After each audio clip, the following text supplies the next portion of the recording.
ಜಗ್ಗಿ ಅಂದ್ರೆ ನೀನೇನಾ? ರೇಷನ್ ಕಾರ್ಡ್ ತೋರಿಸ್ಲಾ? ಏನೋ ಬಾರಿ ಮೆರಿತಾ ಇದೆಯಂತೆ. ನಮ್ಮಿಷ್ಟ. ಫೈಟ್ರಾ, ಪಂಟ್ರಾ ಅಥವಾ ಮಜೂರ? ನಿನ್ ತಮ್ದಿರ್ ಕೇಳಿ ಹೇಳ್ತಾರೆ. ಮರ್ಯಾದೆ ಕೊಟ್ಟು ತಗೋ. ಬಚ್ಚ ಕಣ. ಫೀಲ್ಡ್ ನ ಆಳ್ತಿರೋನ್ಗೆ ವ್ಯಾಲ್ಯೂ ಕೊಡೋದ್ ಕಲ್ಪೋ. ಎಗರ್ಕೊಳ್ಳಲಿ. 20 ವರ್ಷ ಸೈಕಲ್ ಹೊಡೆದು ಪಟ್ಟಕ್ಕೆ ಬಂದಿದ್ಯಾ, ಉಳಿಸ್ಕೋ. ಇಲ್ಲ ನಿನ್ನ ಡಮ್ ಅನ್ಸಿ ನಾನ್ ಆ ಪೊಸಿಷನ್ ಬರ್ಬೇಕಾಗತ್ತೆ.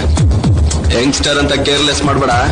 ಇಂಥ ಹೀಟ್ ಬಾಡಿಗಳನ್ನ ಡೆಡ್ ಬಾಡಿ ಮಾಡೋದಕ್ಕೆ ಈ ಯಾವಳಿ ಕೃಷ್ಣ ಫೇಮಸ್. ನೋಡ್ತಾ ಇರು, ಎಲೆಕ್ಷನ್ ಮುಗಿದ್ಮೇಲೆ ನಾನ್ ನಿನ್ಗೆ ಏನ್ ಮಾಡಿರ್ತೀನಿ ಅಂತ ನೀನ್ ಎಣ ಸುಡ್ತಾರಲ್ಲ ಅವ್ರಿಗೆ ಗೊತ್ತಾಗತ್ತೆ. ನೀನ್ ತುಂಬಾ ಸೀರಿಯಸ್ ಪ್ರಜೆ ಅಂತ ಅನ್ಕೊಂಡಿದ್ದೆ. ಪರವಾಗಿಲ್ಲ, ಸಕ್ಕದಾಗೆ ಕಾಮಿಡಿ ಮಾಡ್ತೀಯ. ಇಷ್ಟು ವರ್ಷ ಫೀಲ್ಡ್ ಅಲ್ಲಿ ಕಿತ್ತಾಕಿದ್ದೀನಿ, ದಬಾಕಿದ್ದೀನಿ ಅಂತಿದ್ಯಲ್ಲ, ಧಮ್ಕಿ ಕೊಟ್ಕೊಂಡು ಯಾಕೆ ಸುಮ್ಮನೆ ಟೈಮ್ ವೇಸ್ಟ್ ಮಾಡ್ತಿದ್ದೆ? ಫೇಸ್ ಮಾಡಕ್ ನಾನ್